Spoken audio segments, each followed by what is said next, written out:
Returned home for the holidays, but my mom opened the door and stated, "You weren't invited. This is for family only." I turned around without a word. Minutes later, my dad messaged, "Don't take it personally. You know how you are." That night, I smiled, froze the joint account, canceled the utility payments, and cut off every card. By morning, my voicemail was full and the group chat was exploding. I, 29M, stood on the front porch of my childhood home, Christmas Eve snow falling softly around me as I raised my hand to knock. The familiar brass door knocker felt cold against my fingers, and I could hear laughter and conversation from inside. After driving 6 hours through a snowstorm, I was exhausted but looking forward to spending the holidays with my family like we had every year for the past decade. Mom opened the door, and her face immediately shifted from surprise to something colder. She looked me up and down with that expression I knew too well, the one that made me feel like I was still the disappointing teenager who never quite measured up to my younger brother's achievements. Without even a hello, she told me I wasn't invited and that this was for family only. The words hit me like a physical blow. Behind her, I could see my brother, his wife, and their kids gathered around the Christmas tree, along with several aunts and uncles I hadn't seen in months. I stood there for a moment, processing what she had just said. My own mother had just told me I wasn't family. The woman who raised me, who I had been supporting financially for the past 3 years since Dad's business went under, had just shut the door in my face on Christmas Eve. I didn't argue or make a scene. I simply turned around, walked back to my car, and drove away.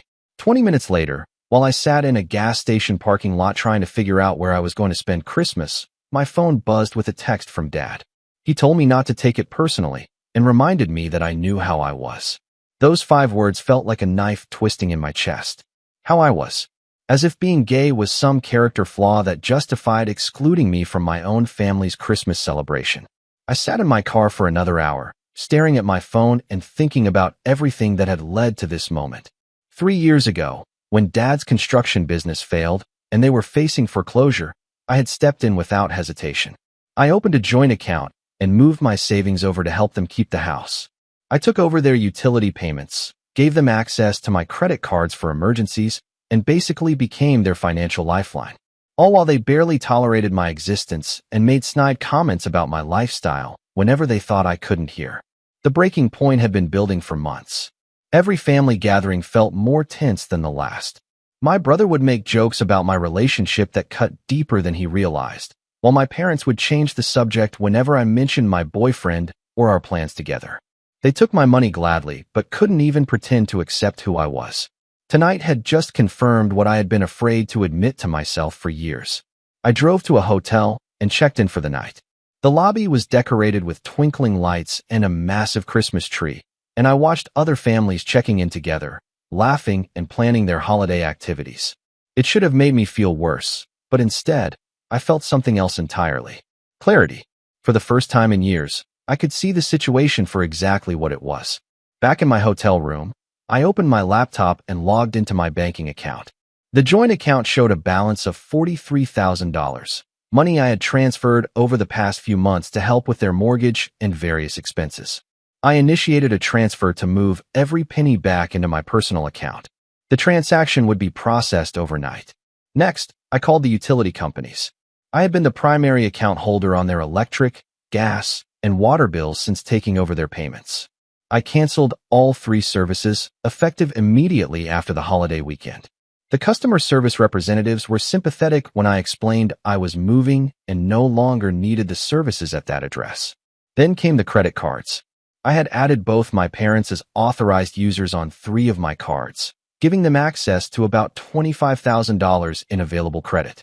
I removed them from all 3 accounts and reported the physical cards as lost, ensuring they would be deactivated by morning.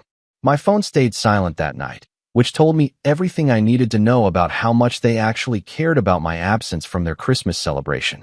I ordered room service, watched holiday movies, and went to bed feeling lighter than I had in months. Christmas morning arrived with a blizzard of notifications. My voicemail was completely full, and I had 37 missed calls. The family group chat, which had been silent for weeks except for my brother's occasional memes, was exploding with messages. I made missile. The first voicemail was from Mom, recorded at 6 in the morning. Her voice was panicked as she explained that their electric bill payment had been declined and the power company was demanding immediate payment to restore service.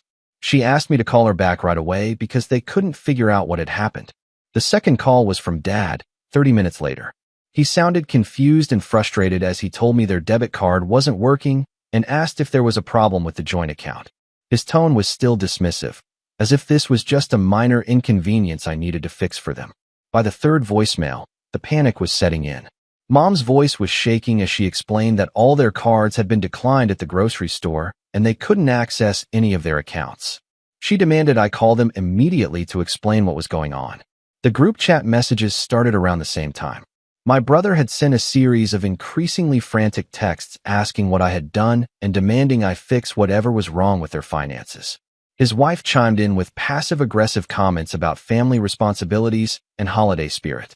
Several aunts and uncles had added their opinions, most of them confused about why everyone was so upset. I deleted the voicemails without listening to the rest and turned off my phone. I spent Christmas Day exploring the city, visiting museums, and eating at restaurants that were open for the holiday.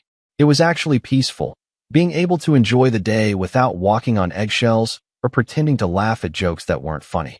When I finally turned my phone back on that evening, I had 62 missed calls, and the group chat had exploded with over 200 messages. The tone had shifted from confusion to anger to desperation as the reality of their situation sank in. Without access to my money or credit, they were completely stranded financially. I crafted a single message and sent it to the group chat. I explained that I had returned home for Christmas as planned, but Mom had made it clear that I wasn't welcome because this was for family only.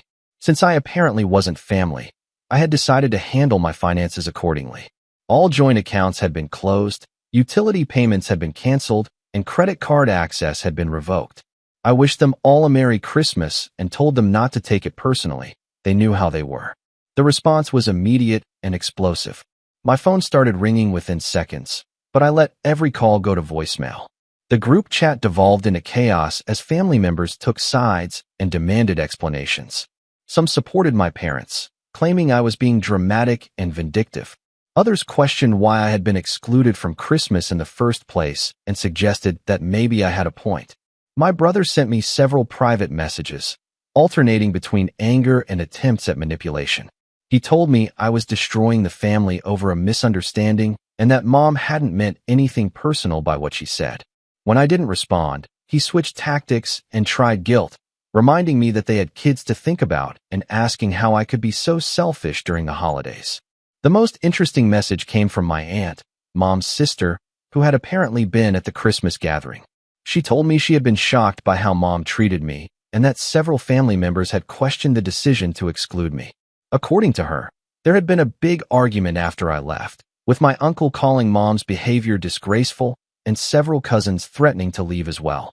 Update 1. 3 days after Christmas, I was back home in my apartment when my doorbell rang.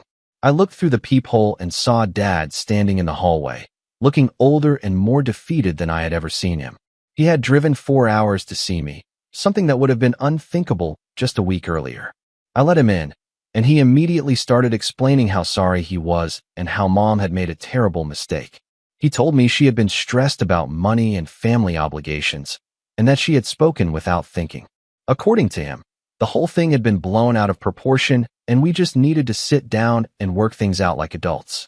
I listened to his entire speech without interrupting, then asked him a simple question.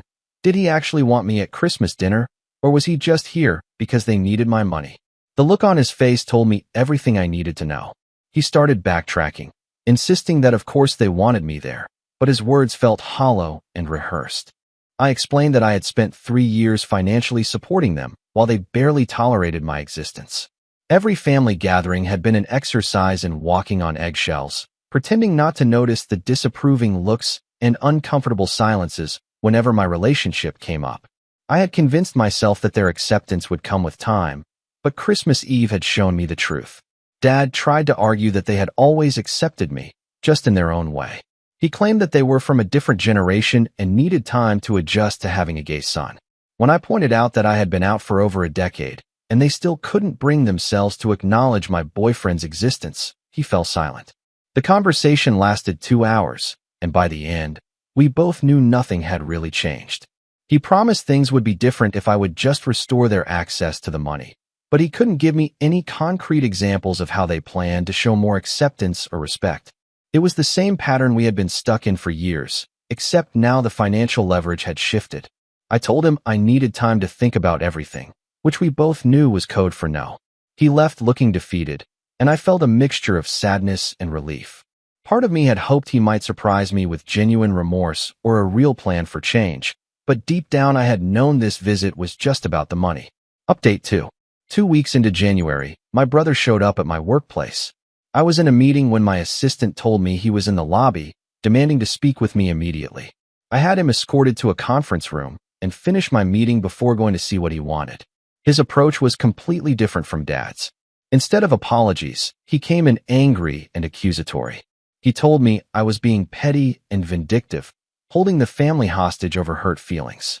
According to him, everyone was suffering because of my tantrum, and it was time for me to grow up and fix the situation. I let him vent for several minutes before responding. When he finally ran out of steam, I asked him to explain exactly what I had done wrong. He immediately said I had abandoned the family during the holidays and cut off their financial support without warning. When I reminded him that Mom had literally told me I wasn't family and turned me away from Christmas dinner, he dismissed it as a misunderstanding that I had blown out of proportion. The conversation revealed something I had suspected but never wanted to admit. My brother genuinely saw me as the family ATM rather than an equal member. In his mind, my role was to provide financial support while keeping my mouth shut about how I was treated. The fact that I expected basic respect and inclusion was somehow unreasonable and selfish. He spent another 20 minutes trying various manipulation tactics, from guilt trips about their mortgage payments to accusations that I was trying to control the family with money. When none of that worked, he finally revealed the real reason for his visit. Their parents were facing foreclosure again, and the extended family was pressuring him to fix the situation since he was the golden child. I told him that was unfortunate, but no longer my problem. If he was so concerned about their financial situation, he was welcome to step up and provide the support himself. The look of panic that crossed his face when I suggested he take financial responsibility was almost comical. By the time he left, we both understood that our relationship had fundamentally changed.